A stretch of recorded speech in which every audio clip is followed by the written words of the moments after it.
Hi friends, we start our Hindu discussion of 29 July. तो हम अपनी 29 जुलाई का हिंदू डिस्कशन स्टार्ट करते हैं। फ्रंट पेपर पे जो न्यूज़ है, democratic value bind India and US. ये आपके ब्लिंकन जो है इंडिया में आए हुए हैं। इस यूएस के सेक्रेटरी ऑफ द स्टेट है आपके अटॉर्नी। तो ये आए हुए हैं, तो इन्होंने कुछ बात की है इंडिया से। इन्होंने अफगानिस्तान से रिलेटेड कुछ बात किया है। और आपको पता है भी बीडन है जो बीडन है, जो यूएस के प्रेसिडेंट है, वो कहीं ना कहीं ह्यूमन राइट्स, डेमोक्रेसी, इन सब चीज़ों की बहुत बात करते हैं। तो इन्होंने भी इंडिया में आके यही बोला कि डेमोक्रेटिक वैल्यू दोनों कंट्री के लिए एक है जो कनेक्टिंग रखती है। इन्होंने बात की अफगानिस्तान की, काउंटर किया है कि कोविड-19 कैसे कर सकें, इंडो पैसिफिक की बात की है। क्वाड जो है, देखो दो क्वाड हो गए हैं। एक क्वाड है आपका वो जापान, इंडिया और आप ऑस्ट्रेलिया और यूएस वाला, जिसमें आपको क्या करना है, इंडो पैसिफिक स्ट्रेटेजी देखनी है।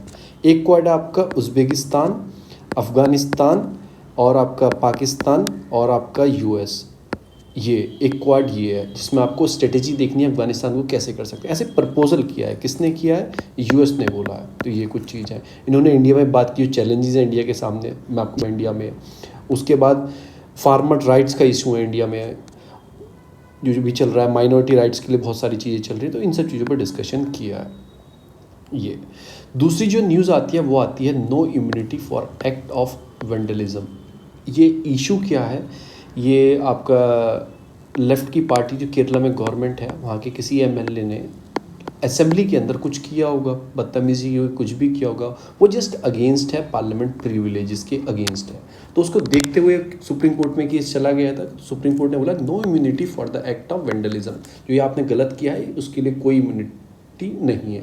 तो हमें क्या पढ़ना है? हमें पढ़ना है पार्लियामेंट्री प्रिविलेजेस क्या होते हैं, कलेक्टिव क्या होते हैं, इंडिविजुअल क्या होते हैं। ये सब मैं आपको बताऊंगा अपने नोट्स के अंदर से। हम आते हैं अपने नोट्स पर।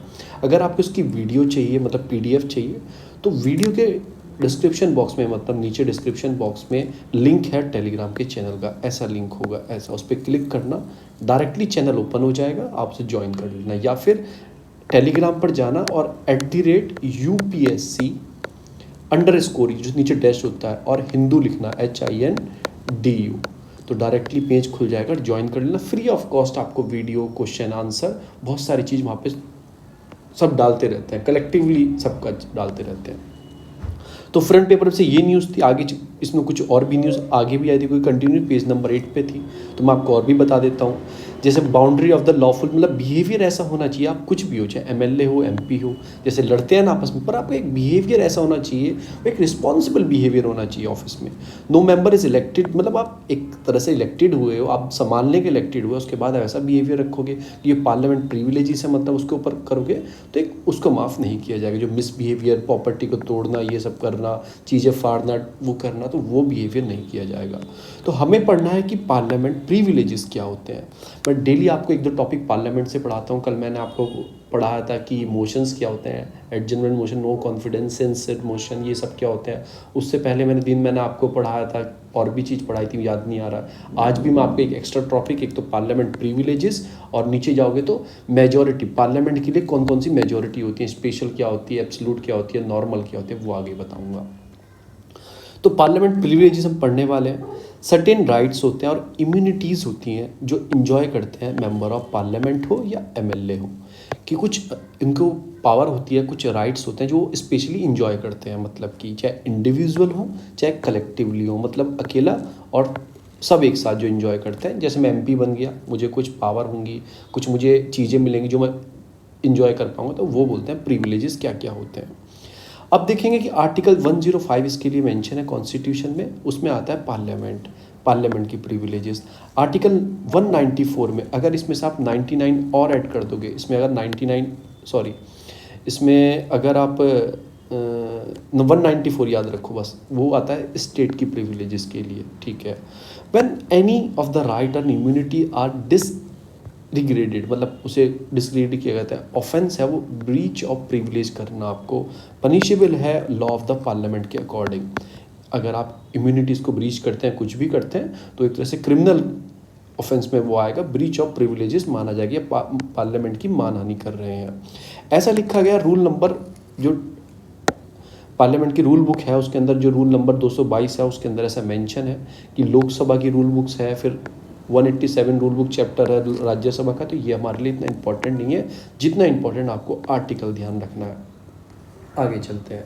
अब प्रिविलेजेस क्या है पार्लियामेंट की, मैंने ये सब एक साथ कर दिए हैं। आपको क्या बताना है, कलेक्टिवली कौन सी है और पर्सनली कौन सी है, पर्सनल प्रिविलेज कौन सी है, कलेक्टिवली कौन सी है, ये काम मैंने आपके ऊपर छोड़ दिया है। आप भी आइडेंटिफाई कर दोगे, पढ़ने से ही पता लग जाता है। तो आती है प्रिविलेजेस क्या क्या है। फ्रीडम ऑफ स्पीच, आपके पास फ्रीडम है, इंडियन कॉन्स्टिट्यूशन हमको भी देता है, मेंबर ऑफ पार्लियामेंट को भी देता है कि वो इंजॉय कर पाए freedom of speech and expression. No member can be taken to task anywhere outside the four wall of the, मतलब हाउस की, control of can not be discriminate against the expression and his view in the house and its committee.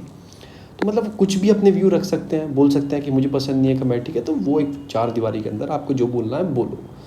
तो ये है freedom from arrest, अगर आप कोई MP है, no member shall be arrested in civil case 4 days before और after the session. आपको याद रखो, मतलब कि एडजर्नमेंट ऑफ हाउस, मतलब ये क्या बोल रहा है, अगर जैसे मानसून सेशन चल रहा है अभी, उसके जैसे आज अनाउंस हुआ कि मानसून सेशन 10 तारीख से होगा, उससे 40 दिन पहले और उसके 40 जब सेशन खत्म होगा 40 दिन बाद तक आप अरेस्ट नहीं हो सकते। बस किस केस में, कोई सिविल केस हो, सिविल, क्रिमिनल में हो सकते हो, सिविल केस में आप अरेस्ट नहीं हो सकते।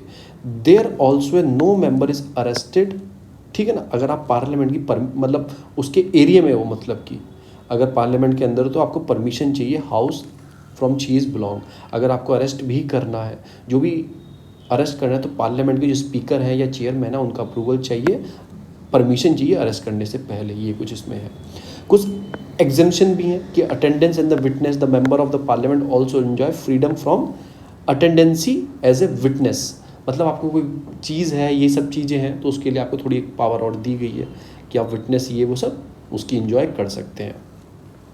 आगे आता है प्रिविलेजेस ऑफ पार्लियामेंट, और भी हैं, जैसे right to publish debate and the procedure, ये कुछ प्रिविलेजेस हैं कि Parliament does not prohibit the press, जो प्रेस पब्लिश करती है ना पार्लियामेंट में क्या चल रहा है, तो पार्लियामेंट उसको नहीं रोक सकती है। क्यों नहीं रोक सकती है, अगर वो राइट सही चीज़ लिख रही है तो पार्लियामेंट उसे मना नहीं कर सकती है। Again when the member has privileges to freedom of speech in Parliament, he has no right to publish it outside the Parliament, उसके पास, उसने अगर जो अंदर बोला है उसके पास ऐसा राइट नहीं है कि उसे बाहर पब्लिश किया जाए।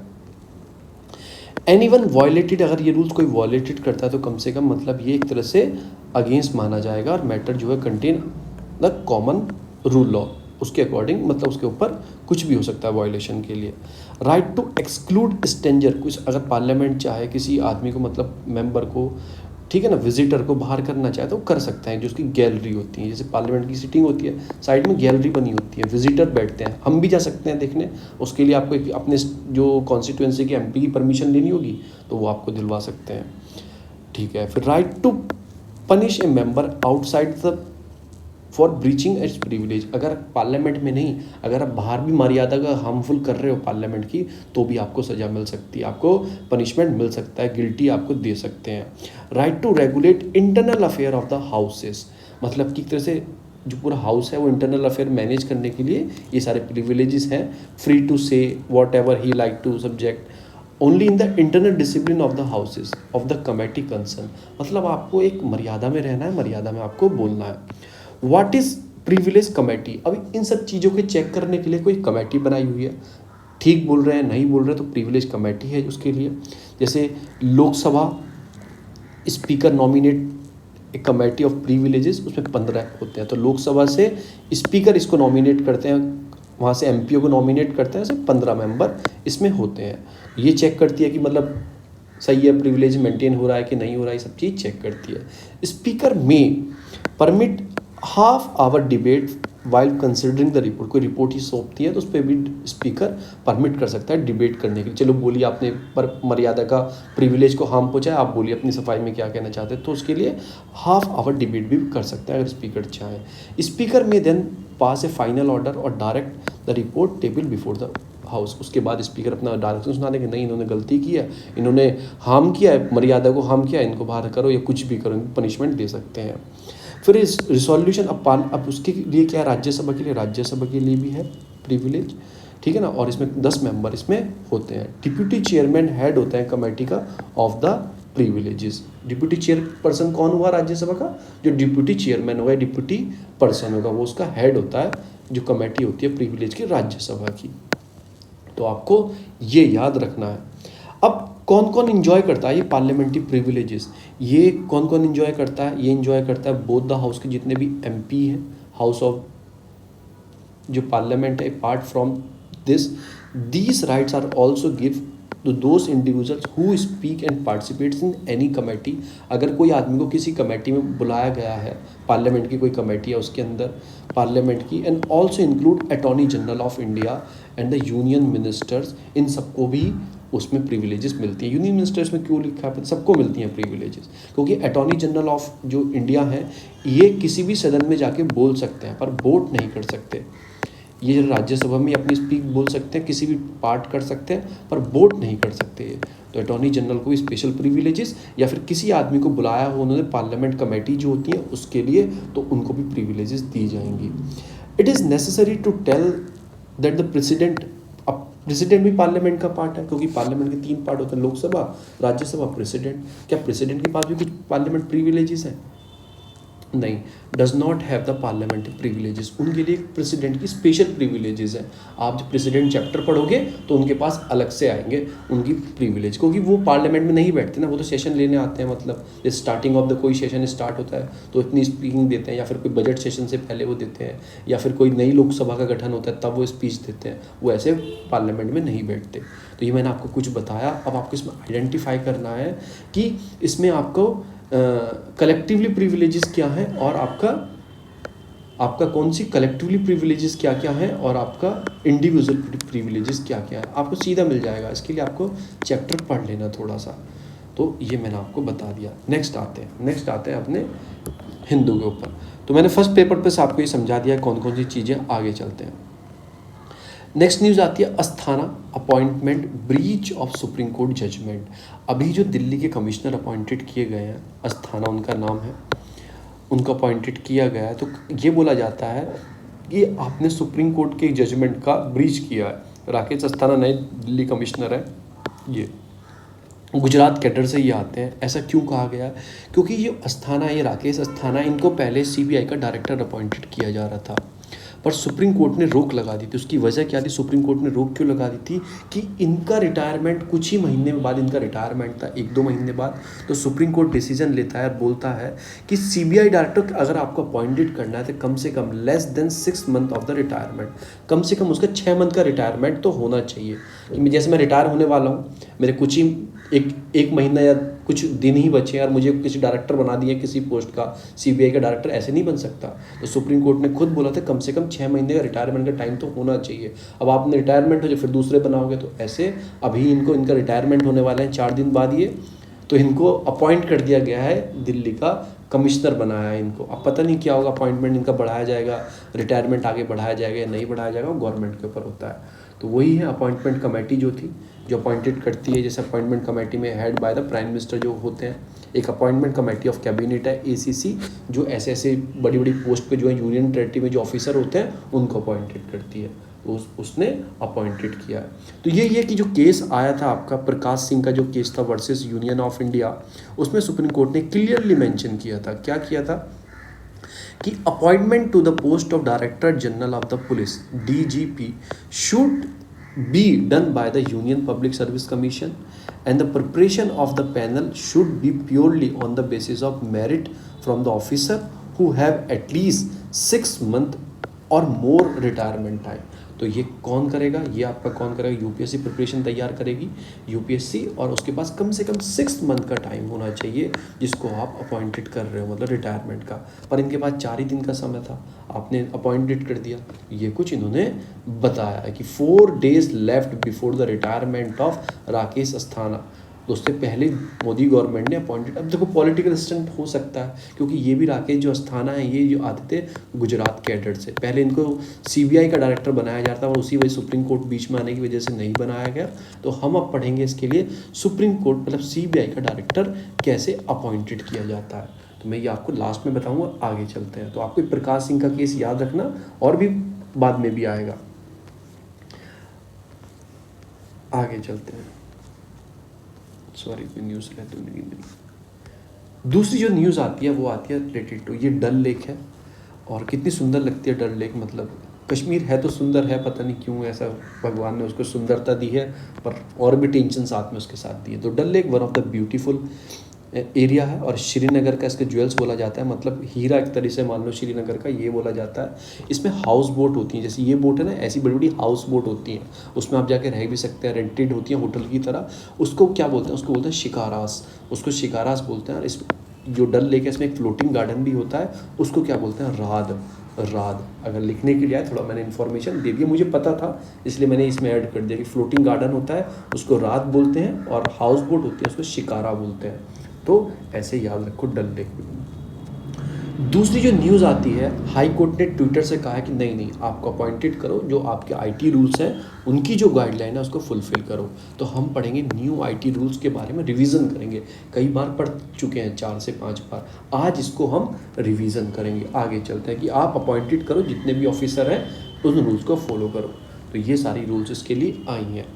दूसरा जो पहले मैं बता ही देता हूँ, पढ़ ही लेते हैं हम ये न्यू आईटी रूल्स। तो न्यू आईटी रूल्स क्या है, फर्स्ट ऑफ ऑल ये आए हैं थोड़ा आपको चीज़ें, बहुत सारी चीज़ें चेक करने के लिए जो अनकंट्रोल थी। जैसे आप OTT प्लेटफॉर्म्स हैं आपके, अमेज़ॉन हो गया OTT, या अमेज़ॉन प्राइम हो गया आपका, नेटफ्लिक्स हो गया, जितने भी आप देखते हो ये ऑनलाइन जो OTT platform, over the top platform है ये। तो इन प्लेटफॉर्म पे आप देखा कितना पोर्नोग्राफी ओपनली चीज़ें स्टार्ट हो गई थी। कोई इनके ऊपर बोर्ड, सेंसर बोर्ड जैसे फिल्म के ऊपर होता है, ऐसा बोर्ड भी नहीं था। फिर उसके बाद जो सोशल मीडिया है, देखो कितनी चीज़ों में फंसी रहती है, इस पर फेक न्यूज़ चलती हैं, और उसके बाद और भी चीज़ें, बहुत सारी चीज़ें होती हैं। मतलब लोगों को कोई सुनता नहीं, अगर लोगों को किसी मतलब उसकी डिफेमेशन के ऊपर भी बात हो जाती है, कभी कभी गलत फ़ोटो डाल देते हैं, उसकी डिफेमेशन के ऊपर बात आ जाती है। तो इन सब चीज़ को कर्व करने के लिए, चेक करने के लिए गवर्नमेंट लेके आती है आईटी रूल्स 2021 लेके आती है ये। अब ये है क्या, ट्विटर का जो मैटर था मैंने आपको बता दिया कि नहीं फुलफिल करना है, सुप्रीम कोर्ट ने बोल दिया। जो सेक्शन है SSIM का जो इशू था उनका, कि सिग्निफिकेंट सोशल मीडिया इंटरमीडिएट्स जिसमें उनको भी ऐड किया गया है, तो इनको भी रिक्वायर है to officer, nodal officer, grievance officer को भी रिक्वायर है अपॉइंटेड करने के लिए, जो इंडिया में होने चाहिए। आगे चलते हैं तो मैं पूरा बताता हूँ क्या क्या इसमें है।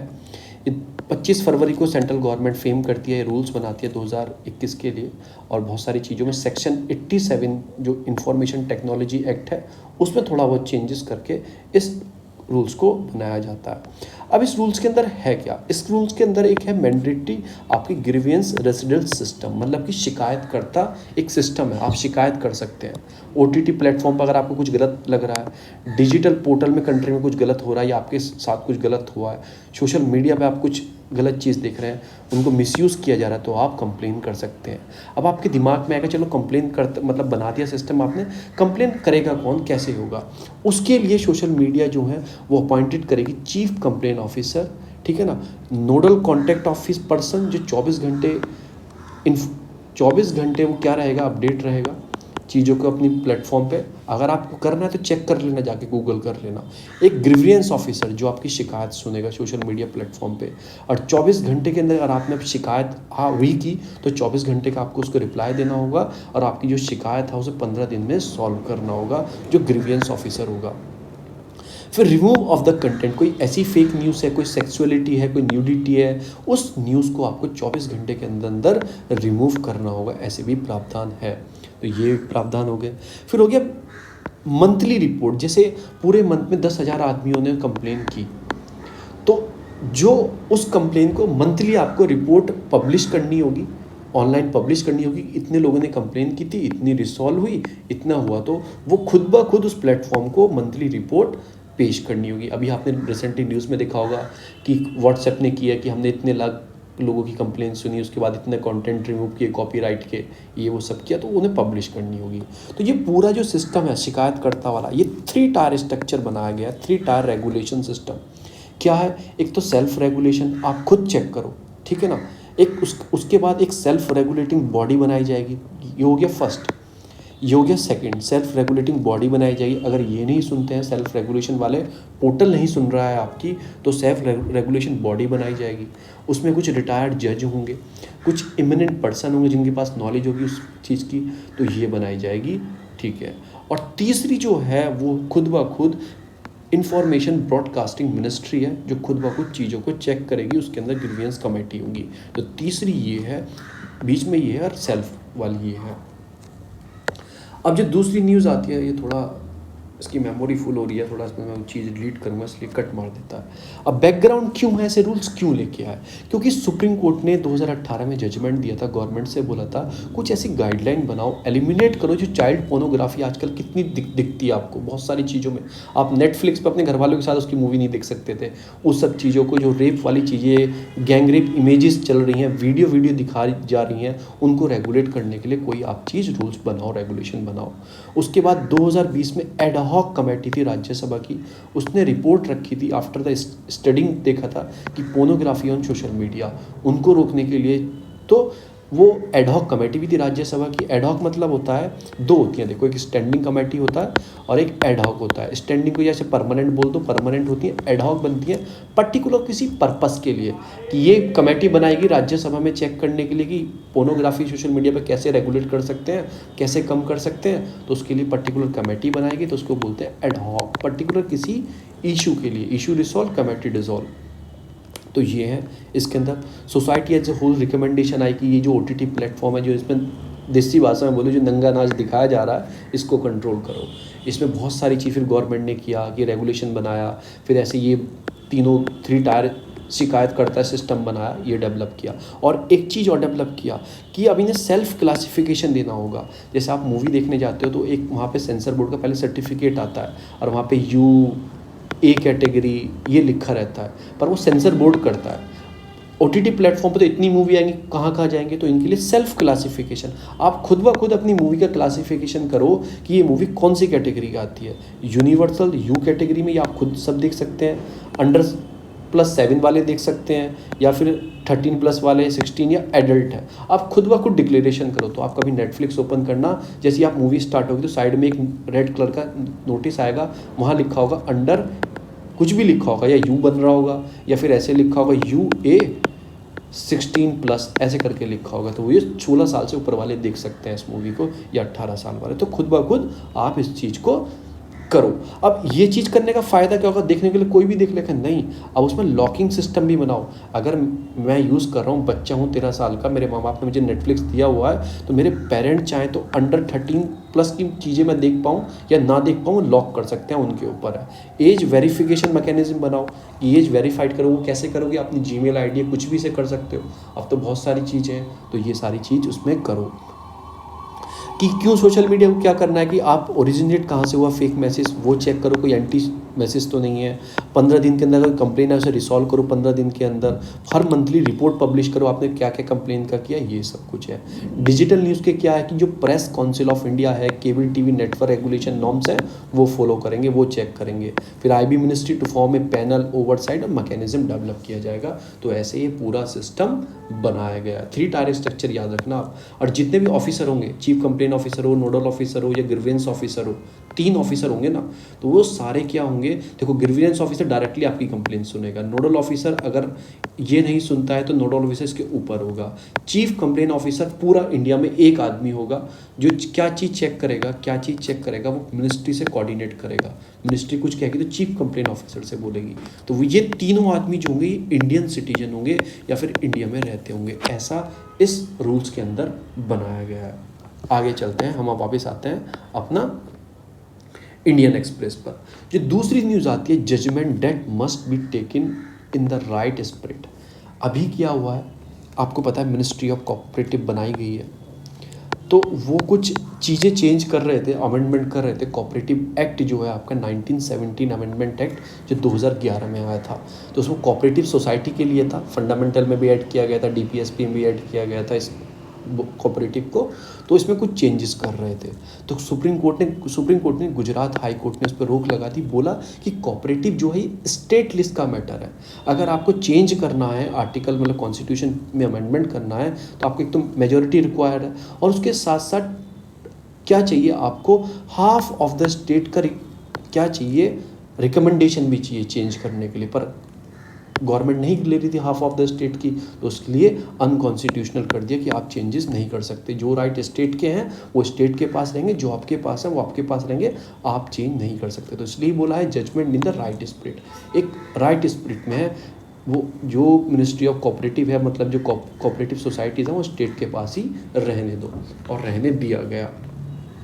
अब ऐसा कहाँ से आया कि केस हुआ था union of India Rajendra Nath judgment में बोला था delivery by the supreme court. ये कब हुआ था? 20 जुलाई 2021 को। इसमें 1907 जो कॉन्स्टिट्यूशनल अमेंडमेंट एक्ट था उसको स्टिक डाउन किया गया था लिमिटेड मैनर में, कि सेंट्रल गवर्नमेंट लिमिटेड मैनर में चेंज कर सकती है। अब मैंने बोला गुजरात हाई कोर्ट, हाँ सबसे पहले गुजरात हाई कोर्ट ने रोक लगाई थी, फिर ये case central government supreme court में ले गई थी, सुप्रीम कोर्ट में चला गया था, फिर वहाँ भी उसके ऊपर रोक लग गई थी।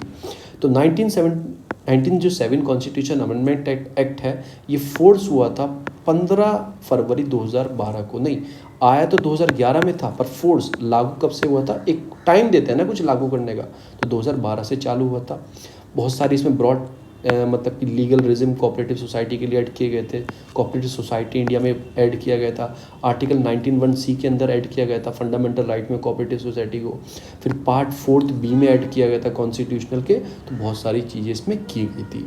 अगर आपको इसमें अमेंडमेंट कराना है, कॉन्स्टिट्यूशनल अमेंडमेंट इसमें कोऑपरेटिव सोसाइटी के अंदर करना है, तो आपको एक तो मेजोरिटी चाहिए, क्योंकि कॉन्स्टिट्यूशन अमेंडमेंट करने के लिए आपको मेजोरिटी चाहिए ना, स्पेशल मेजोरिटी चाहिए करने के लिए, दोनों सदन की अलग अलग, राज्यसभा की भी अलग और लोकसभा की अलग। उसके साथ साथ अगर कोई आप स्टेट के पार्ट में चेंज कर रहे हो, जैसे ये स्टेट का ही पार्ट है ना कोऑपरेटिव, तो उसके लिए आपको कम से कम हाफ ऑफ द स्टेट का रेटिफिकेशन भी चाहिए। देखो इसमें लिखा है कि स्पेशल प्रोसीजर तो चाहिए, so rectified by the legislature half of the state, जो इंडिया की हाफ ऑफ द स्टेट है उनका भी रिकमेंडेशन, या फिर वो रेक्टिफाई करें सिंपल मेजॉरिटी से, वो भी पास करें, उसके बाद आप चेंज कर सकते हैं उसके लिए। अन्यथा जो सुप्रीम कोर्ट ने क्या किया, इसको अनकॉन्स्टिट्यूशनल कर दिया कि गलत चीज़ है, आप खुद ब खुद चेंज नहीं कर सकते।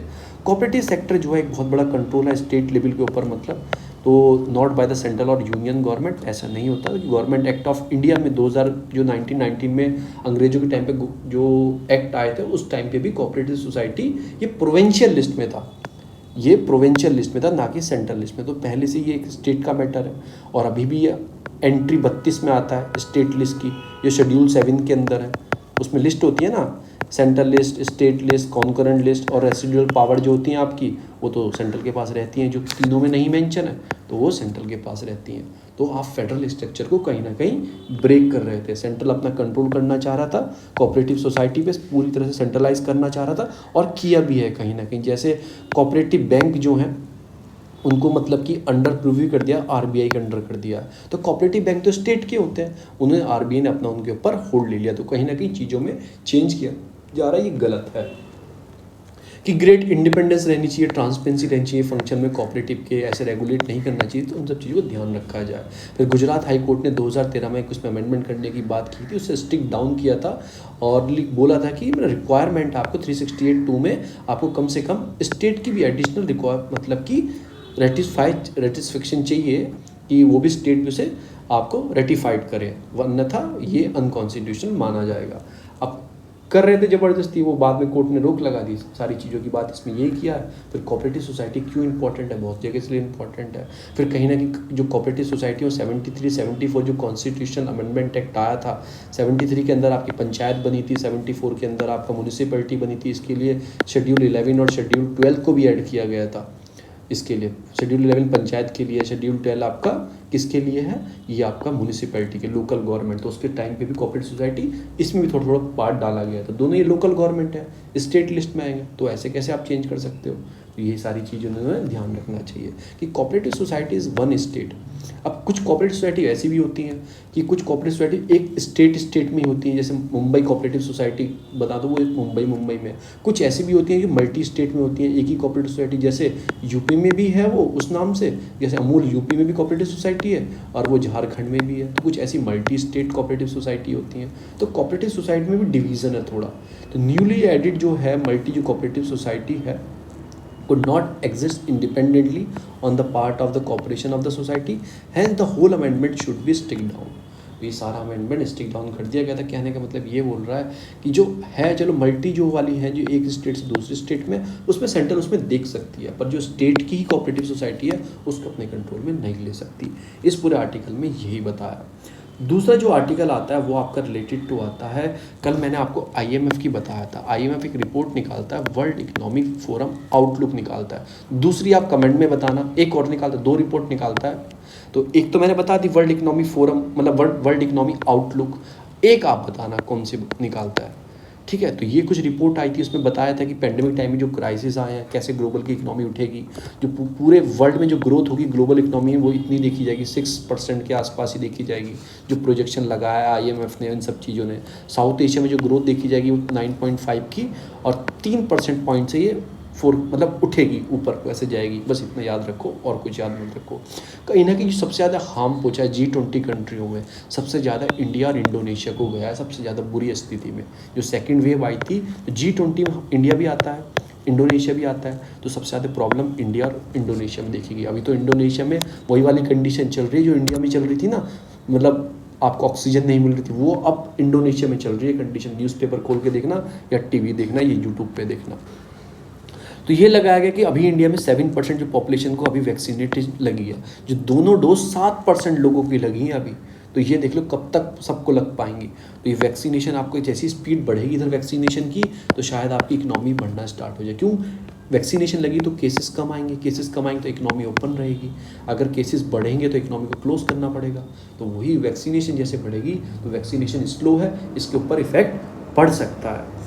दूसरी जो न्यूज़ आती है वो आती है जापान एजुकेशन। अभी क्या है, आज का दिन है 29 जुलाई है। आज के दिन ही 2020 को हमारे पास क्या आई थी, नेशनल एजुकेशन पॉलिसी जो आई थी। तो आज वही 1 साल हो गए हैं। तो इन्होंने बोला है कि जो हमारी एलिमेंट्री एजुकेशन है कम से कम जापान से सीखना चाहिए कि वो कैसे हॉलिस्टिक डेवलपमेंट करता है अपनी एजुकेशन से। तो कैसे इसमें बहुत बड़ी बड़ी एग्जाम्पल दिए हैं, बहुत बढ़िया चीज़ दी है, बहुत बढ़िया एडिटोरियल है, इससे लिख सकते हो, इससे बहुत सारी चीज़ों को ऐड कर सकते हो। ये चीतुकुताई, ये जापान की अप्रोच है, जो अप्रोच रखता है वो अपनी एजुकेशन के अंदर। तो चीतुकुताई बताऊंगा कि है क्या। Investment in the education is yield both. अगर आप इन्वेस्टमेंट करते हो एजुकेशन में, वो आपको private plus plus social return provide करती है। प्राइवेट क्या करती है, लोगों को नौकरी प्रोवाइड करती है और भी चीज़ों पर एक्वायर करती है इंडिविजुअल को।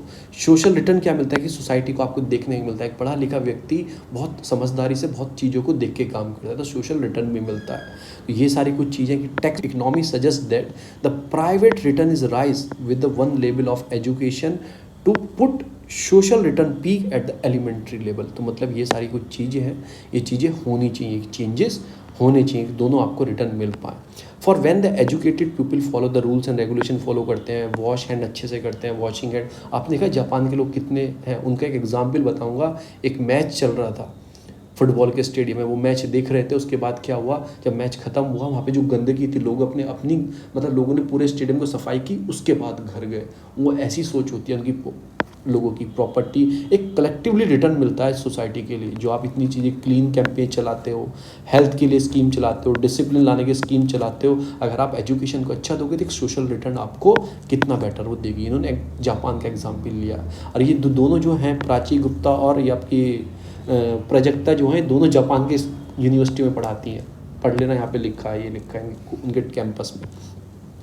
Education is the everything that expand our capability and individual and the society. अगर देखो, खुद देखो, अगर आपका विकास होगा, आपके घर का विकास होगा, घर का होगा तो सोसाइटी का होगा, सोसाइटी का होगा सिटी का होगा, सिटी का होगा तो आपके पूरे स्टेट का होगा, स्टेट का होगा तो पूरे आपकी कंट्री का होगा। तो एक इंडिविजुअल लेवल पर, एक गांधी जी का डायलॉग है, अगर कुछ बी ए चेंज, वो चेंज अगर आप देखना चाहते हो कहीं सोसाइटी में, तो पहले अपने अंदर चेंज लाना स्टार्ट करो। तो नोबल कोरोना के बाद जो एक चीज़ बहुत अच्छी हुई है, इससे एक नोबल कोरोना से क्या चीज़ अच्छी हुई है कि give up the opportunity to revaluate how the school should expand our capability. और इन्होंने एक चीज़ बोलती है, देखो कोरोना से एक फ़ायदा क्या हुआ है आपको, इंटरनेट की जो आपकी पॉलिसी है ना, इंटरनेट की आपको फ़ायदा हो गया है कि लोगों को कम से कम वर्चुअल एजुकेशन या ई एजुकेशन का फंडा समझ में आ गया बहुत लोगों को, जिसको सिखाने के लिए बहुत सारे साल लगते हैं। तो ये है स्पेस क्लीन, मतलब कि आप देखो क्लीननेस पे ध्यान दोगे, पढ़ा लिखे जो होंगे इंसान वो क्लीननेस पे, इन सब चीज़ों पे ध्यान दोगे तो कितना पैसा बचा सकते हो। जो आप हेल्थ के लिए पैसा देखते हो, बीमारी कम करने के लिए, उसके बाद जो सफाई के लिए स्वच्छ भारत मिशन के लिए पैसा दिया आपने, कितनी चीज़ों के लिए पैसा दिया, तो कितना पैसा बच सकता है अगर आप एजुकेशन सेक्टर को इम्प्रूव कर दो। तो यही है कि 2011 की पिक्चर आप देखो, सुनामी आई थी जापान में, इतनी तकड़ी तो सुनामी आई थी जापान में, पूरा एक तरह से कंडीशन बेकार हो गई थी, स्कूल बंद हो गए थे बहुत सारे देखेगा। उसके बाद भी जापान ने अपनी चीज़ों को, पेंडेमिक के बाद भी स्कूल पब्लिक स्पेस को रिमेन फेयरली ओपन किया।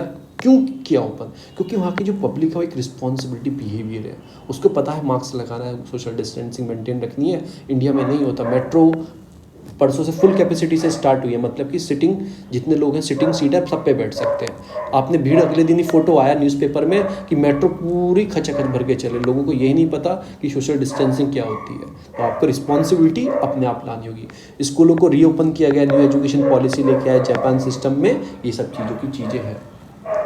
फिर इंटरनेशनल स्टूडेंट असेसमेंट प्रोग्राम होता है, वहाँ पे पीसा करके होता है, फिर एकेडमिक सब्जेक्टेड होते हैं, ये सब चीज़ों पे ध्यान रखा जाता है। जापान में जो एजुकेशन है, जो वहाँ की एजुकेशन मिनिस्ट्री है, वो मेजेक्ट एक्सप्लेन करते हैं। मेजेक्ट का मतलब क्या होता है? ची तोकुताई, जो स्कूलिंग सिस्टम है उनका इस पे वर्क करता है। ची तोकुताई, ची का मतलब क्या होता है कि नो मतलब कि एक तरह से एम्फाइज हो, बिल्डिंग करो, एक स्ट्रॉन्ग एकेडमिक एबिलिटी डेवलप करो। ची का मतलब ये है। तोकु का मतलब क्या है कि virtue, refer to mindfulness, self discipline, cooperative ability बनाओ बच्चों के अंदर, उसे बोला जाता है तोकु। और ताई बोला जाता है, इसे बोला जाता है body refers to physical and mental wellbeing, इसे बोला जाता है ताई। तो ची तोकु ताई आप मेंशन कर सकते हो। ची मुझे भी याद हो गया, तोकु ताई ये कहाँ का? जापान का, जिस पे फॉलो करते हैं। पहले जो है कि कैपेबिलिटी एकेडमिक स्ट्रॉन्ग करो, दूसरा क्या है कि लोगों के अंदर माइंडफुल, मतलब एक तरह से कोऑपरेटिव एबिलिटी, सेल्फ डिसिप्लिन बनेगा। और ताई का मतलब क्या है कि वेलबींग, मेंटल एंड फिजिकल दोनों। तो ये अप्रोच उन्होंने 1970 से रखी है, कहीं ना कहीं इंडिया को भी ये अप्रोच अपनानी होगी। नेमली मोर आपको एजुकेशन प्रोवाइड होगी, मोरल वैल्यू मिलेगी, इंटीग्रेट स्टडी करो, जो just for the life approach रखो, होलिस्टिक एबिलिटी डेवलप करो, बियॉन्ड, मतलब आप ये मत सोचो आपको पढ़ाना है इस चीज़ के लिए, नहीं, उससे क्या क्या फ़ायदे होंगे, तो उन सब चीज़ों का ध्यान रख लो। शार्पिंग द सोशल बिहेवियर, आपका जो सोशल बिहेवियर है ना, वो कहीं ना कहीं बहुत अच्छे से इम्प्रूव होगा आपकी लाइफ में। एक तरह से मतलब डिफाइन करता है social responsibility, consider the behaviour towards everyone include the nature. इन्होंने बोल तो सबका सोशल बिहेवियर डेवलप हो तो पूरा नेचर तक इफेक्ट दिखाई देगा। समर प्रोजेक्ट ये स्कूल में होते हैं, बच्चे जाते हैं, कुछ माँ बाप नहीं भेजते हैं, समर में क्या है कि पैसे ले रहे हैं खाली पीली के स्कूल वाले, नहीं, ऐसी चीज़ों से बहुत सारी चीज़ें डेवलप होती हैं। क्लीन देयर क्लासेस, वॉशरूम, मतलब आपके अंदर फीलिंग होनी चाहिए। आप पार्क में घूम रहे हो, गंदगी देखी तो आप उसको उठा के पिक करके डस्टबिन में फेंक दो और हाथ वॉश कर लो, आपने सफाई भी कर दी और उसके लिए होना चाहिए। कि वाइल मेकिंग ए ड्राइव, मतलब कि ड्राइव वेट, कि हाउ ये थैंक यू, ये सब की ग्रेटिट्यूड होना चाहिए लोगों के अंदर, बच्चों में ये ग्रेटिट्यूड डालना चाहिए कि थैंक यू, और ये सब का ये सब होना चाहिए। अगर आपके सामने गंदगी भी कर रहा है तो आप बता दो सर प्लीज़ ऐसे मत करो, प्यार से, शायद वो आगे इन चीज़ों को सोचने लगे। एलिमेंट्री एजुकेशन से आपको एक कैरिकुलम डेवलप करना होगा, एक ग्रेटिट्यूड बच्चों में लाने होंगे, थैंक यू बोलने के, ये बोलने के, इन चीज़ों को बताने के। आपको एजुकेशन का मतलब एजुकेशन नहीं है, एजुकेशन के साथ साथ और भी चीज़ों को आपको ध्यान देना है, जैसे सोशल बिहेवियर, ये सारी चीज़ें हैं, सफाई, इन सब चीज़ों के लिए भी ध्यान देना है। बिल्ड करना है कि मतलब एक तरह से humanity at your young age, जो आपके अंदर लेबर और ह्यूमैनिटी, मतलब कि ह्यूमिलिटी वाली फीलिंग आती है ना, वो आपकी यंग एज से आने लगती है। अब इन्होंने एक एग्जाम्पल दिया है, think how Japan fan celebrating the victory 2018 football world cup opening match हुआ था, जैसे अभी जापान में टोक्यो में ओलंपिक चल रहे हैं, देखो जरा सा देश यार ओलंपिक गेम्स खिला रहा है, तो वो लोग क्या करते हैं कि वहाँ पे वर्ल्ड कप का ऑर्गेनाइजेशन हुआ फुटबॉल के अगेंस्ट द कोलंबिया, पहला मैच हुआ by the cleaning up their row in the stadium in Russia. तो उन्होंने क्या किया, पहले अपनी रो क्लीन की, उसके बाद वो उठ के गए पूरा स्टेडियम, उनके लोगों ने फिर पूरा साफ किया। तो ये ऐसी उनके अंदर हैबिट है। मैं आपको एक छोटी सी कहानी बताता हूँ कि जापान के प्रेसिडेंट जो हैं ये नहीं थे जो इनसे पहले शिंजो आबे, अब जो हैं उससे पहले शिंजो आबे थे, उससे पहले वाले थे एक दो वाले, वो हमेशा क्या करते थे, मेट्रो से जाते थे हर हफ्ते, वो अपनी जेब में, अपने हाथ में ग्लव्स और जेब में वो अपना गार्बेज बैग रखते थे, और जो भी उन्हें गंदगी मिलती थी अपने ऑफिस तक वो सारी कलेक्ट करके उसमें रख के, और अपने ऑफिस के बाहर जो उनके ऊपर बाहर जो डस्टबिन था उसमें फेंक के, ग्लव्स भी उतार के उसमें ही फेंक के, और वो फिर ऑफिस में जाते थे। तो देखो ये इंडिविजुअल इफेक्ट है, वो वो करते थे। तो जब देश के राष्ट्रपति प्रेसिडेंट कर रहे हैं, प्राइम मिनिस्टर खुद कर रहे हैं, तो लोगों के अंदर भावना बनती है, वो भी करने लगते हैं। ये सारी कुछ चीज़ है। फाइंडिंग द सॉल्यूशन फिर मोदी जी ने भी किया था, पता नहीं फिर उसमें मजाक भी बनी थी कि खुद कूड़ा बखेर के खुद उठाना स्टार्ट कर दिया। चलो जो भी किया, पर एक भावना बनती है। तो मैं फाइंडिंग सॉल्यूशन आनी चाहिए, यही है कि एक्टिविटी सोसाइटी तक दिखनी चाहिए जो आप पढ़ा रहे हो इन सब चीज़ों में। बाद में इन्होंने यही बोला है कि आपके पास एक तरह से इंटरेस्टिंग, मतलब एक कलेक्टिविज्म वाली सोच होनी चाहिए, सब चीज़ों पे स्ट्रेटेजी ऐसी डेवलप करो। तो बस आप ये याद रखना, अगर आपको लिखना है तो ची तो कुताए, ये वाली अप्रोच जापान वाली आप भी अपना लो। जो दूसरी न्यूज़ आती है वो आती है कि नो नीड टू ड्राफ्टिंग, जो भी पॉपुलेशन कंट्रोल बिल आ रहा है ना, पॉपुलेशन कंट्रोल के लिए बिल बना रहे हैं, मतलब कि पॉलिसी रखी गई, आसाम अलग बना रहा है, यूपी गवर्नमेंट अलग बना रही है, तो ये बोल रहे हैं उसकी कोई नीड ही नहीं है। फर्टिलिटी रेट ऑलरेडी इतना कम हो गया है कि नीड ही नहीं थी, पर ये पॉलिटिकल वाइज किया जा रहा है हिंदू मुस्लिम को डिवीज़न करने के लिए, वोट बैंकिंग के लिए। जहाँ पे पॉपुलेशन ज़्यादा है मुस्लिम की, आसाम में भी ज़्यादा है, यूपी में भी ज़्यादा है, तो उस चीज़ को एक किया जा रहा है। क्योंकि फर्टिलिटी रेट शो कर रहा है कि पॉपुलेशन तो ऑलरेडी, मतलब हमारी फर्टिलिटी रेट इम्प्रूव हो रहा है, हमारा अच्छा हो रहा है। तो ये बिल लेके आए 2 चाइल्ड पॉलिसी का, ये सब चीज़ को देखते हुए।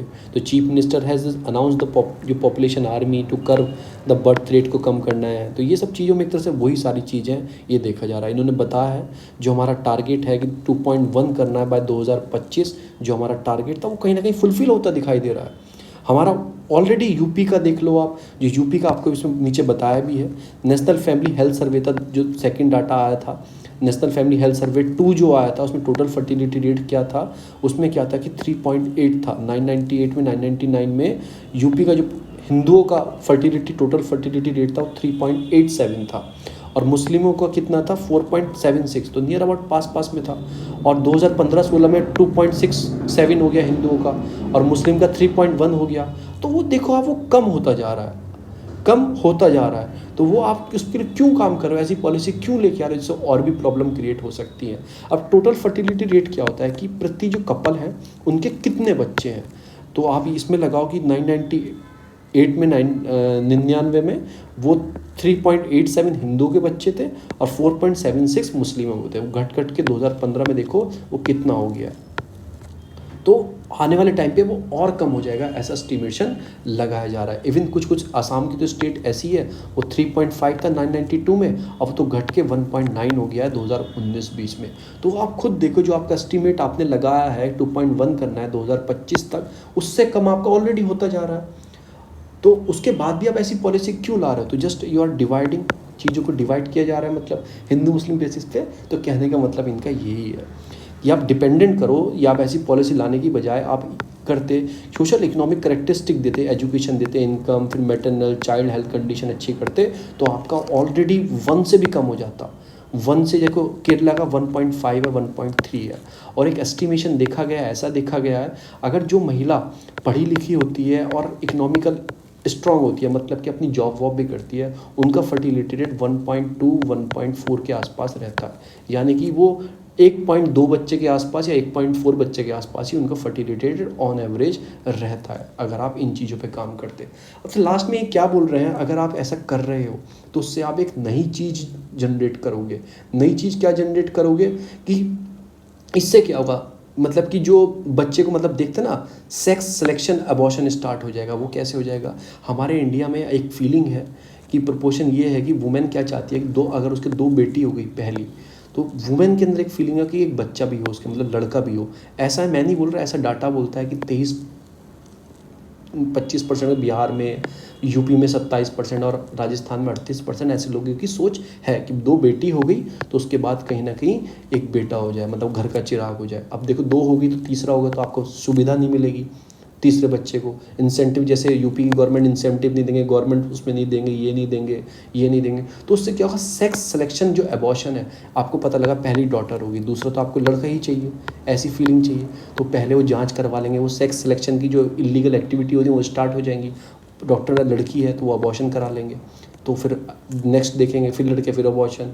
तो उससे क्या होगा कि महिला की भी हेल्थ ख़राब होगी अबॉर्शन की वजह से, तो मैटरनल हेल्थ भी जाएगी, सेक्स सिलेक्शन भी स्टार्ट होगा, और तीसरी चीज़ जो आप ये बर्थ रेट है वो भी कहीं ना कहीं बेकार देखा जाएगा, और चौथी चीज़ जो है आपका सेक्स रेशियो है उसमें भी कहीं ना कहीं खराबी देखी जाएगी। तो जिस चीज़ से हम बाहर आना सोच रहे हैं उस चीज़ों की खराबी मतलब जिस चीज़ हम वर्क कर रहे हैं ये सारी चीज़ फिर से बेकार होना स्टार्ट हो जाएगी। तो इसमें यही बताया कि फीमेल इन्फेंटिसाइड इन सब चीज़ों की प्रॉब्लम स्टार्ट दोबारा से होने लगेगी इंडिया के अंदर। अभी हम कितना इस पर वर्क कर रहे हैं इनको इम्प्रूव करने के लिए, तो यही कंडीशन दोबारा ख़राब हो जाएंगी इस वाले बिल से। दूसरी चीज़ प्रॉब्लम ऑफ एजिंग। अब खुद लगाओ ऐसी रोक लगा दो कि बच्चे नहीं होंगे तो आपकी पॉपुलेशन ओल्ड हो जाएगी। आप चाइना से एग्जाम्पल ले सकते हो, उन्होंने पहले उसने 1 चाइल्ड पॉलिसी लेके आया, फिर उसको हटाया उसने क्योंकि उसे प्रॉब्लम आने लगी, फिर 2 चाइल्ड पॉलिसी लाया, उसको भी हटा दिया, उसको भी रिमूव कर दिया, 3 लाया, सबको रिमूव कर दिया। अब तो चाइना खुद बोल रहा है बच्चे बनाओ क्योंकि हमारी पॉपुलेशन बहुत एजिड हो गई है। उससे प्रॉब्लम क्या आती है कि आर्मी में नहीं जा पाएंगे, बच्चे नहीं मिलेंगे। जब यंग पॉपुलेशन ही नहीं होगी, आपके पास यूथ ही नहीं होगा, तो कैसे आपका डेवलपमेंट, इकोनॉमी इन सब चीज़ों में कर पाएंगे। तो ये सारी इसमें अब एक प्रॉब्लम ये भी है ना, एक बच्चा है, किसी आपने लगाई 1 चाइल्ड पॉलिसी, अब एक बच्चा आर्मी में कौन भेजना चाहेगा, ऐसी भावना भी होती है कि एक बच्चा मैं आर्मी में क्यों भेजूं, पर नहीं जाते हैं। मैं एक भावना बता रहा हूँ। तो चाइनीज़ के लोग आर्मी में जाना पसंद नहीं करते थे कि एक बच्चा है मेरे, क्योंकि 1 चाइल्ड पॉलिसी है, एक ही बच्चा कर सकता हूँ, उसे आर्मी में नहीं भेजना चाहता मैं। तो ऐसी ऐसी फीलिंग आती है, फिर लोगों में ऐसी ऐसी प्रॉब्लम क्रिएट होना स्टार्ट हो जाएंगी। दूसरा जो आता है oxygen for a fiscal federalism, ये क्या बात करेगा, ये जीएसटी की बात करेगा। इसमें क्या है कि जो प्रॉब्लम क्रिएट की गई है कि अब सेंट्रलाइज क्या किया जा रहा है चीज़ों को। फेडरल की मतलब क्या होता है, डिवीज़न ऑफ पावर, कि सेंट्रल के बीच में और स्टेट के बीच में। पर गवर्नमेंट क्या कर रही है, सारी पावर सेंट्रलाइज करती जा रही है, मतलब कि सारी पावर अपने हाथ में लेती जा रही है। मैंने ऊपर भी आपको बताया था, जैसे 1970 वाला आपका कोऑपरेटिव सोसाइटी था, वो भी अपने अंडर में जा रही थी। फिर जीएसटी लेके आए, 1 टैक्स 1 नेशन, तो सेंट्रलाइज कर दिया, फिस्कल फेडरलिज्म खत्म कर दिया। वो कैसे कर दिया मैं आपको बताऊंगा।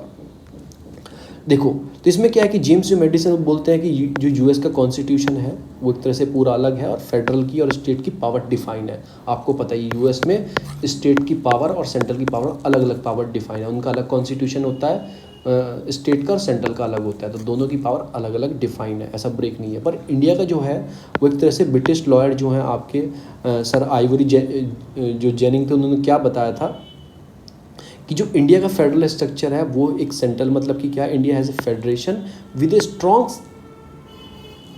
Centralising policy. इन्होंने बताया था, ये आपकी कॉन्स्टिट्यूशन की बुक में लिखा है, इन्होंने जो बताया था कि इंडिया का जो है फेडरल स्ट्रक्चर है पर स्ट्रॉन्ग सेंट्रलाइजिंग टेंडेंसी है।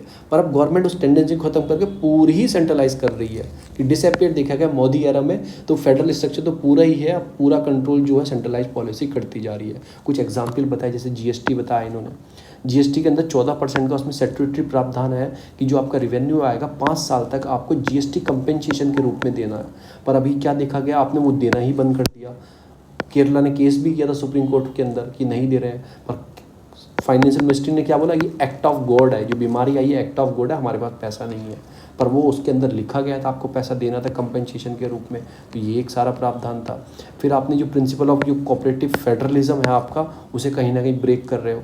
15 फाइनेंशियल कमीशन की रिपोर्ट आई थी, इतना इतना पैसा स्टेट को देना है, आपने प्रॉमिस तो किया देंगे, पर आपने अभी तक कोई स्टेप नहीं लिया उस पैसे को देने के लिए, ये भी एक प्रॉब्लम है।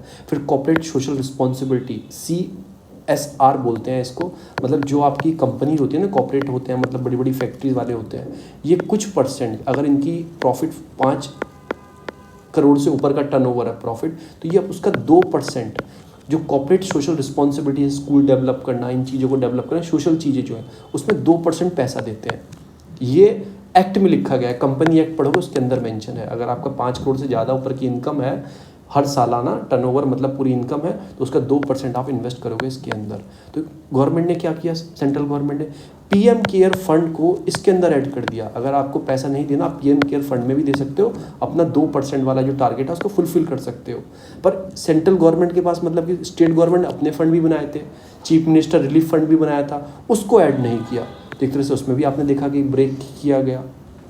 फिर जीएसटी लेके आया आप 101 कॉन्स्टिट्यूशन 101 कॉन्स्टिट्यूशन अमेंडमेंट एक्ट से, उसमें भी आपने बोला जीएसटी के अंदर पावर सारी सेंट्रल गवर्नमेंट ने अपने पास रख ली। 279(8) से जीएसटी आया था, ये एक्ट है कि जीएसटी काउंसिल होती है, वो सब चीज़ों को देखती है, तो सारी पावर कहीं ना कहीं देखिए सेंट्रलाइजेशन ऑफ पावर को देखा गया है इसके अंदर। आगे चलते हैं, नेक्स्ट जो आती है वो रिलेटेड टू आती है फ्लैश फ्लडिंग। अब ये रीज़न क्या है, वाई द फ्लैश फ्लडिंग, ये सब जो रीज़न है, पूरी एक्सट्रीम कंडीशन क्यों डेवलप हो रही है, इधर आपका यूके, यूएस और आपका पूरा साउदर्न चाइना, ये सब कहाँ पे दिख रहे हैं, सब में फ्लैश फ्लडिंग। ये फिर हिमाचल प्रदेश में आपने देखा कि पूरा जो ब्रिज अब ब्रेक हो गया, क्यों हो रहा है? सबका एक कारण है, क्लाइमेटिकल चेंज। तो आपको होमवर्क क्या करना है, 10 पॉइंट बनाना है क्लाइमेटिकल चेंज के इफेक्ट क्या पड़ेंगे। 10 पॉइंट आप बना के अपने पास रखो।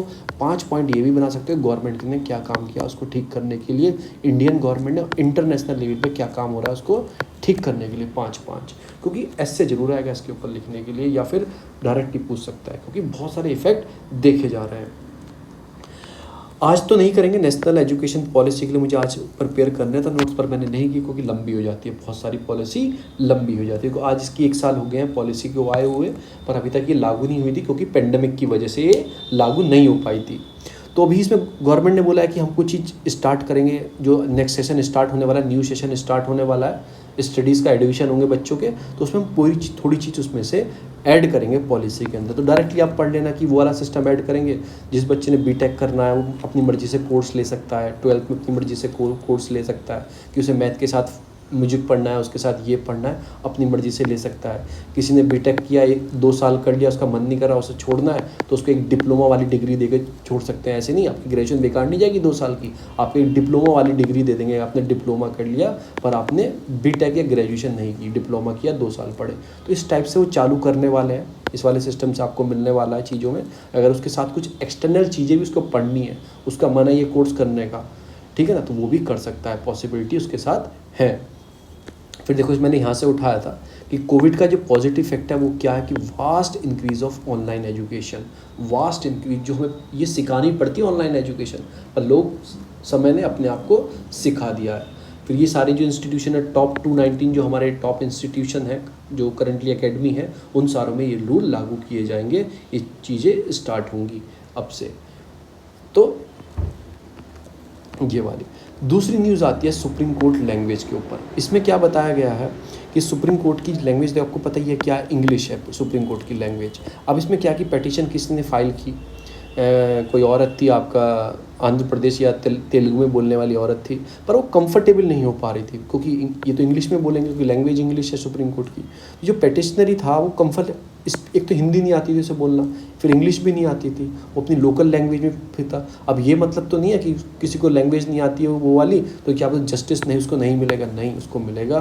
तो वो ऑनलाइन उसकी मतलब हियरिंग चल रही थी, तो जो NV रमने हैं इन्होंने बोला ठीक है आपको समझ में नहीं आ रही है तो आप तेलुगु स्पीक बोल सकते हैं, तेलुगु आपको कंफर्टेबल लगती है तो उसमें आप बोल सकते हैं, हम आपकी वर्डिक्ट उसी में सुनेंगे। तो बाद में यही है कि फ्रिक्वेंटली उन्होंने बात की, चीज़ें हुई, तो ये सारा केस सॉल्व किया गया जो उनके ऊपर कंप्लेन केसेस थे। तो ये है कि मैं आपको बताऊंगा कि प्रॉब्लम क्या है, क्यों हमने ऐसा फिक्स किया हो कि इंग्लिश में ही हियरिंग की जाएगी सुप्रीम कोर्ट की, उसके बारे में मैं आपको लास्ट में बताऊंगा। फिर हम पढ़ेंगे कि मेजॉरिटी क्या क्या होती है पार्लियामेंट की, ये पढ़ेंगे। अपने अपॉइंटमेंट डायरेक्टर कैसे होते हैं CBI के, इनके बारे में पढ़ेंगे। SCO के बारे में बताऊंगा, शंघाई कॉर्पोरेशन ऑफ इंडिया के बारे में बताऊंगा मैं आपको। ये सारी चीज़ आगे चलते, पहले मैं हिंदू एक तरीके से ख़त्म कर लूँ। दूसरी बताऊंगा आपको तालिबान। अभी देखो ये चाइना के हैं और ये आपके तालिबान के हीरो हैं। अब दोनों ने हाथ मिला लिए हैं कि ठीक है हम साथ में आएंगे। अब इसकी प्रॉब्लम इंडिया को भी फेस करनी पड़ेगी क्योंकि तालिबान क्या, देखो क्या बोला है तालिबान ने, Taliban won't allow any group to use Afghanistan soil to do anything harmful to China. सीधी लाइन आ गई यार, हमने अफगानिस्तान में 3 बिलियन का खर्च कर रखा है, इतना सारा पैसा हमने उसमें डेवलप करने के लिए लगा रखा है। बारिश आ गई है बहुत तेज, तो इतना सारा पैसा हमने लगा रखा है, तो कहीं ना कहीं इंडिया के सामने प्रॉब्लम ये अब खड़ी हो सकती है अगर दोनों साथ में आए। तो यही सारी चीज़ें हैं। रशिया बूस्ट करेगा तजाकिस्तान आर्मी को और उनके साथ एक्सरसाइज भी करेगा ताकि जो उनके आसपास बॉर्डरिंग टच करता है अफगानिस्तान या अफगानिस्तान को जो उनका नेबर है उसको कंट्रोल कर पाए, क्योंकि जो 19% जो बॉर्डर है वो तालिबान ने कब्जा कर लिया। जो बॉर्डरिंग एरिया अफगानिस्तान का 19% तालिबान ने कब्जा कर लिया, तो स्ट्रेंथिंग उसके आसपास के नेशन को होना पड़ेगा, मजबूत करना पड़ेगा। तो ये सारी व्यूज़ आती है। फिर कुछ मैं आपको मैप वर्क बताता हूँ। आपके रूम में मैप होगा, ये आपको लगाना ही पड़ेगा। जो भी कंट्री का नाम पेरू आया, तो पेरू कौन सी है, पेरू आपकी साउथ अमेरिका की कंट्री है, किसकी कंट्री आपको देखना है। ये गलत बनाया मैंने, ऐसे होता है साउथ अमेरिका का, ये होता है साउथ अमेरिका का ऐसे। तो पेरू आपको देखना है कि कहाँ पे आती है, पेरू और चिली कहाँ पे आती हैं। फिर साउथ अमेरिका की लैंडलॉक कंट्री कौन सी है। फिर इसमें टुनीशिया आया, टुनीशिया आप लोकेट करो मैप में, आप निशान लगा के रख दिया करो। सुबह को ब्रश कर रहे हो, कुछ भी कर रहे हो, उस टाइम पे आप उसके एक बार सामने खड़े होकर देख सकते हैं। फिर मैं बताऊंगा DICGC के बारे में, ये है क्या, deposit insurance credit guarantee corporation क्या है, इसके बारे में लास्ट टॉपिक है। हम चलते हैं अपने हिंदू के ऊपर, नोट्स के ऊपर चलते हैं। जस्ट वेट अ मिनट, ये मैं बंद कर देता हूँ। नोट्स के ऊपर चलते हैं। तो मैं आपको क्या बताने वाला, मैंने आपको ये बता ही दिया है। इलेक्शन ऑफ राज्यसभा, ये भी छोटा रह गया है कि नॉमिनेटिंग, अब इनको राज्यसभा के लिए जो आपके प्रसार भारती के CEO हैं, मतलब फॉर्मर है, पुराने हैं प्रसार भारती के, इनको राज्यसभा में भेजा जाएगा। तो मैं आपको बताऊंगा कि राज्यसभा में इलेक्शंस कैसे होते हैं, राज्यसभा में इलेक्शंस कैसे होते हैं, ये मैं आपको बताऊंगा इससे। तो मैं स्टार्ट करता हूँ ये वाला पेज। कि राज्यसभा एक अपर हाउस ऑफ पार्लियामेंट का सबको पता है, मॉडिफाइड आफ्टर जो हाउस ऑफ लॉर्ड होता था यूनाइटेड किंगडम में, कि अंग्रेजों की गुलाम थे हम, अंग्रेजों की सरकार थी, तो यूनाइटेड किंगडम का जैसे हाउस ऑफ लॉर्ड होता है उसके ही सिमिलर हमारे यहाँ क्या होता है, हाउस ऑफ आपका अपर हाउस होता है, उसके अकॉर्डिंग होता है। अब कंपोजिशन क्या होता है इसका, आर्टिकल 80 के अंदर मेंशन ऑफ द कॉन्स्टिट्यूशन जो प्रोविज़न देता है for the member of Rajya Sabha. Currently क्या है कि 245 मेंबर है, 233 जो है वो इलेक्टेड होते हैं, 12 नॉमिनेटेड किए जाते हैं। नॉमिनेटेड कौन करता है, वो प्रेसिडेंट करते हैं।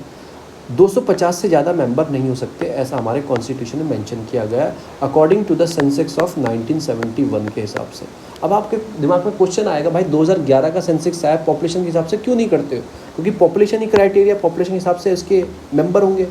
अगर 2011 के हिसाब से आप करोगे तो यूपी के सबसे ज़्यादा MP होंगे, यूपी इस चीज़ का फ़ायदा उठाएगा। और जो स्टेट पॉपुलेशन कम करने के लिए काम कर रही हैं, साउदर्न स्टेट, वो बोलेंगे हम भी क्यों कम करें, हम भी पॉपुलेशन बढ़ाएंगे। तो इसलिए गवर्नमेंट ने 1971 के हिसाब से फिक्स किए हुए हैं, उसी टाइम के हिसाब से रहेंगे जो पॉपुलेशन उस टाइम पे, उसके हिसाब जितनी टोटल सीटें हैं।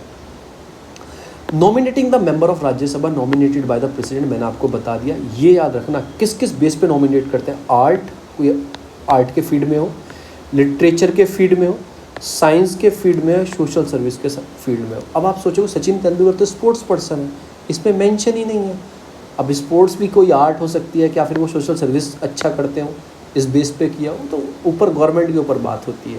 तो ये 4 बेसिस हैं जिस पे कर सकते हैं। अब आपको क्या देखना है, आपको गवर्नर वो भी तो अपॉइंटेड करते हैं, जहाँ पे आपकी स्टेट में लेजिस्लेटिव काउंसिल है, वो भी गवर्नर अपॉइंटेड करते हैं कुछ लोगों को। वो कौन कौन से बेसिस है, वो इससे कुछ डिफरेंट बेसिस है, वो जाके पढ़ना, तो दोनों में डिफरेंस समझ में आ जाएगा। जो वाइस प्रेसिडेंट होते हैं एक्स ऑफिशियो चेयरमैन होते हैं राज्यसभा के, और डिप्यूटी जो चेयरमैन होते हैं वो इलेक्टेड होते हैं, जो हाउस के मेंबर में से उनको इलेक्टेड किया जाता है। जब इन द एब्सेंट ऑफ, जब वाइस प्रेसिडेंट या एक्स ऑफिशियो चेयरमैन जो है वो एब्सेंट रहे, तो कौन देखेंगे, डिप्यूटी चेयरमैन उस चीज़ों को चेक करेंगे। जो सारे MP हैं 6 साल के लिए बनते हैं, इसका जो टर्म पीरियड है वो 6 ईयर है, और हर 2 साल में 1/3 रिटायर होते रहते हैं। अब आपको समझ में आएगा क्या होगा कि जैसे 250 बने पहले टाइम, आपने सोचा ये इलेक्टेड कैसे किया, 250 बने, तो हर 2 साल में 1/3 को इसमें से रिटायर होना है, क्योंकि कंटिन्यूस चैम्बर है ना, परमानेंट है ना, तो डिज़ोल्व होने का काम ही नहीं बनता। अगर 6 साल में इन सबको 6 साल में क्या होना पड़ता, बाहर निकलते, तो टर्म इनका कंप्लीट हो गया, तो वैक्यूम आ जाता ना, खाली हो जाता, इलेक्शन कराने पड़ते। तो परमानेंट चैम्बर फिर किस बात का हुआ है, परमानेंट जो कंटिन्यूस बॉडी है ये कभी डिज़ोल्व नहीं होती है, तो उसमें देखा जाता। तो 250 स्टार्टिंग में जब इलेक्टेड हुए, या 245 इलेक्टेड हुए स्टार्टिंग में, वो कैसे हुए, उसके इलेक्टेड हो गए। अब 1/3 रिटायर होने हैं 2 साल बाद, तो इसमें से किसको करें, लड़ाई मच गई। तो उसके लिए क्या किया गया, लॉटरी सिस्टम स्टार्ट किया गया। लॉटरी मतलब कि पर्ची, नाम डाले गए, जिसकी पर्ची आ गई उसमें से 1/3 को निकाल दिया गया। फिर तो कंटिन्यूस बन ही गया, 1/3 निकलते रहेंगे, फिर तो कंटिन्यूस चेन बनी गई, तो जब से वो चलता हुआ आ रहा है। एक परमानेंट हाउस है, जैसे मैंने आपको बताया कभी डिज़ोल्व नहीं होता है, जैसे लोकसभा डिज़ोल्व हो जाती है, प्रोसेस जो उसका इलेक्शंस का होता है वो आपको पता ही है। इनडायरेक्टली इलेक्टेड होते हैं इसमें। इनडायरेक्टली मतलब, डायरेक्टली क्या होता है, डायरेक्टली जो हम वोट देते हैं जिन लोगों को, जिन लोकसभा के MPO को या अपनी स्टेट के MLA को हम वोट देते हैं, जो विधायक बोलते हैं, फिर यही विधायक जो होते हैं ये चुनते हैं राज्यसभा के MP को चुनते हैं। तो indirectly by the MLA vote देते हैं। अब MLA तो आप सोचोगे कि यूपी में 2 तरह की है, लेजिस्लेटिव काउंसिल है, लेजिस्लेटिव असेंबली है। ओनली असेंबली के, काउंसिल के नहीं। फिर सब स्टेट काउंसिल बना लेंगी, अपने MP भेजने स्टार्ट कर देंगी राज्यसभा में, नहीं, ओनली असेंबली के। तो member of the legislative assembly के voted in the Rajya Sabha election, तो वोट करते हैं। वोटिंग कैसी होती है? Proportional representative single transfer vote system, STP voting system होता है, प्रोपोर्शनल रिप्रेजेंटेटिव होता है। यह याद रखो, मैं समझा दूंगा एसटीपी क्या होता है। सिंगल ट्रांसफर, वो वहाँ पे प्रेफरेंस सिस्टम होता है, जैसे नाम होते हैं लोगों के 4, तो आप प्रेफरेंस डाल सकते हो, ए इसके लिए, बी इसके लिए, सी इसके लिए। अगर ए का कोटा फुलफिल कर जाएगा इसके अकॉर्डिंग, ये जो इन्होंने यहाँ पे कैलकुलेशन बताई है, ए का कोटा फुलफिल कर जाएगा जो ए प्रेफरेंस वाला है तो उसको बना दिया जाएगा, अन्यथा उसको हटा के उसके वोट दूसरे को ट्रांसफ़र करके दूसरे का चेक किया जाएगा। तो बस एसटीपी की इसमें इलेक्शन जो होता है proportional representative with STP system, ये आपको याद रखना है। तो इसमें क्या है, MLA vote is counted only once, ये आ रहा है ना, ईच एमएलए का एक बार काउंट किया जाता है। दूसरा जो आता है वो आता है सुप्रीम कोर्ट लैंग्वेज में। यहाँ पे थोड़ा रोक देता हूँ, थोड़ा गला सूख गया है मेरा, तो सेकंड पार्ट डालता हूँ, उसमें आप इसे देख लेना, क्योंकि 8-9 पेज अभी रहे हैं तो मेरा थोड़ा गला सूख गया है, तो मैं उसके पार्ट उसमें डालता हूँ। अब आप सोचोगे कि इतनी लंबी वीडियो सर क्यों बनाते हो? वीडियो का रीज़न ये है क्योंकि आप यूपीएससी कर रहे हो, यूपीएससी कर रहे हो, आप कोई एसएससी का एग्ज़ाम नहीं दे रहे, आप कोई सी और डी ग्रेड का एग्ज़ाम नहीं दे रहे। एक्स्ट्रा एफर्ट आपको लगाना पड़ेगा। एक्स्ट्रा एफर्ट लगाओगे, वीडियो 1.2.5 करके दे सकते हो, वीडियो 1.5 कर से दे सकते हो, पर देखनी आपको पड़ेगी अगर आपको कुछ एक्स्ट्रा नॉलेज। मैं हिंदू 10 मिनट में ख़त्म कर सकता हूँ, मैं हिंदू पूरा दिन भी पढ़ा सकता हूँ, क्योंकि इसमें एक एक वर्ड में ही बहुत सारी चीज़ें हो सकती हैं। एक मेरा जानने वाले हैं, मैं उनको जानता हूँ, वो हिंदू पढ़ पढ़ के ही उन्होंने यूपीएससी निकाल दिया। वो क्या करते थे, वो हिंदू एक बेस रखते थे, जो भी एक वर्ड हिंदू में आया, टूनेशिया आया, जाएंगे टूनेशिया, वो कहाँ है, उसके आसपास कौन सी कंट्री है, तो पूरा बेस क्या रखते थे, हिंदू को रखते थे, और उसके साथ साथ अपनी ये भी चीज़ें पढ़ते रहते थे। जैसे मैंने लैंग्वेज के ऊपर आया तो सुप्रीम कोर्ट के बारे में पढ़ लेंगे वो, फिर उसकी लैंग्वेज के बारे में पढ़ लेंगे, तो ऐसे पढ़ते थे। उनका करंट के साथ साथ वो बेसिक को फोकस करते रहते थे, और उनका यूपीएससी निकल गया। ये अप्रोच रखी थी, तो ऐसी मैं अप्रोच रखने की कोशिश करता हूँ। 30 मिनट में हिंदू नहीं पढ़ा जाता, कुछ कहते हैं 30 मिनट में पढ़ लेते हैं, ठीक है, आपको न्यूज़ का पता लग गया अगर आपको बेसिक मालूम है। अगर आपको बेसिक नहीं पता तो आपको एटलीस्ट वो बेसिक पता होना चाहिए, तभी आपको समझ में आएगा कि सुप्रीम कोर्ट ने ऐसे क्यों बोला है, कि तेलुगु लैंग्वेज उसने क्यों यूज़ किया। क्या पता कोई लैंग्वेज होती है कि सुप्रीम कोर्ट की? हाँ होती है, आर्टिकल 338 में लिखा गया है कि उनकी लैंग्वेज होती है, इंग्लिश लैंग्वेज होती है, तो ये आपको पता होना चाहिए। तो मैं सेकंड वीडियो सेकंड पार्ट डालता हूँ। बहुत बहुत आप लोगों को धन्यवाद यहाँ तक देखने के लिए।